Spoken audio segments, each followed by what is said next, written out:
Olá, boa noite e bem-vindos à última edição do CNN Mercado. De olho na PEC do estouro, que foi aprovada há pouco, em segundo turno, a Bolsa operou com leve alta durante a tarde.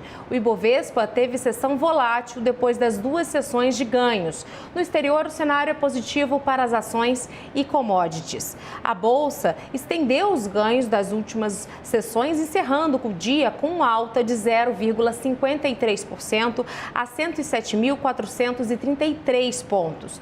Já o dólar fechou com queda de 0,07% frente ao real, cotado a R$ 5,20.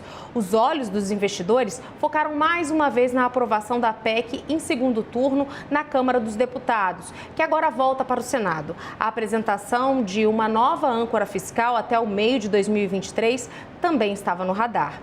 As taxas de juros futuros estenderam queda de ontem após a confirmação da aprovação da PEC de transição pela Câmara, com prazo de 1 ano. Depois da aprovação, o futuro ministro da Fazenda, Fernando Haddad, reiterou que enviará o projeto de lei no primeiro semestre de 2023.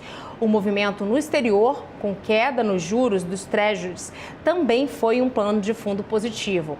Entre as maiores altas, o grande destaque do dia foi para as ações da IRB. A alta veio depois do grupo ressegurador apresentou lucro de 6,4 milhões em outubro. Os papéis ligados ao plano de saúde, como Sul América, Apvida e Redditor, também destacaram no pregão desta quarta. Entre as baixas, as ações ligadas ao varejo ficaram no topo. Magazine Luiza e Alpargatas tiveram ali os piores resultados após 2 dias de alta. Um dos pontos de análise da PEC do estouro que o mercado estava de olho durante o dia era o trecho que permite que o governo eleito alterar ali o arcabouço fiscal por meio de um projeto de lei complementar e não por uma PEC, que tem uma tramitação mais longa e com a necessidade de mais votos para aprovação. Após a votação dos destaques, ficou mantida a medida que vai substituir o atual teto de gastos. O comentarista de economia, Sérgio Vale, afirmou que essa movimentação traz menos segurança em relação à política fiscal, porque permite a troca da regra do teto com mais facilidade. Acompanhe. A gente viu nos últimos anos que foi muito fácil a gente mudar a regra do teto desde 2020, quando a pandemia começou, mas mesmo assim é mais difícil você mudar uma emenda constitucional do que você mudar uma lei ordinária no Congresso, né? O arcabouço fiscal acaba ficando um pouco mais frágil quando ele fica mais fácil de ser mudado, como é o caso de você ter uma lei ordinária e não uma PEC que precisa de uma maioria qualificada na Câmara e no Senado, em 2 votações, para você ter alteração dessa medida, desse arcabouço fiscal que está sendo criado. Então, seria interessante manter. Não vai acontecer e é uma fragilidade fiscal que a gente vai ter que enfrentar aí ao longo dos próximos anos. Pela primeira vez desde a criação, o Pix ultrapassou a marca de 100 milhões de transações em um único dia.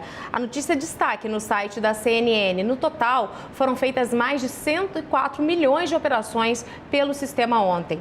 O alcance da nova marca coincide com o último dia para o pagamento da segunda parcela do 13º salário. O recorde anterior era do dia 30 de novembro, quando foram realizadas mais de 99 milhões de transações. As bolsas de valores dos Estados Unidos fecharam em alta nesta quarta-feira, com puxada pelas empresas Nike e FedEx. As ações da Nike subiram depois que a empresa apresentou resultado de segundo trimestre acima do esperado. A performance fiscal foi impulsionada por forte demanda de compradores norte-americanos. Já a FedEx se valorizou com as ações da operadora de cruzeiros Carnival, que saltaram ali depois de registrar o prejuízo trimestral menor do que era previsto. Além disso, também influenciou o cenário de alta a divulgação de dados positivos na confiança do consumidor e a redução nas expectativas dos investidores para a inflação.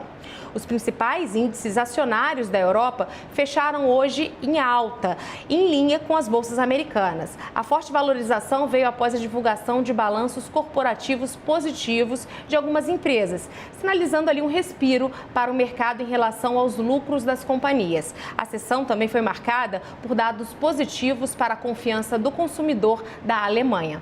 O CNN Mercado vai ficando por aqui. Amanhã, Priscila Yazbek e eu voltamos para trazer todas as novidades do mercado ao longo da programação. Uma boa noite.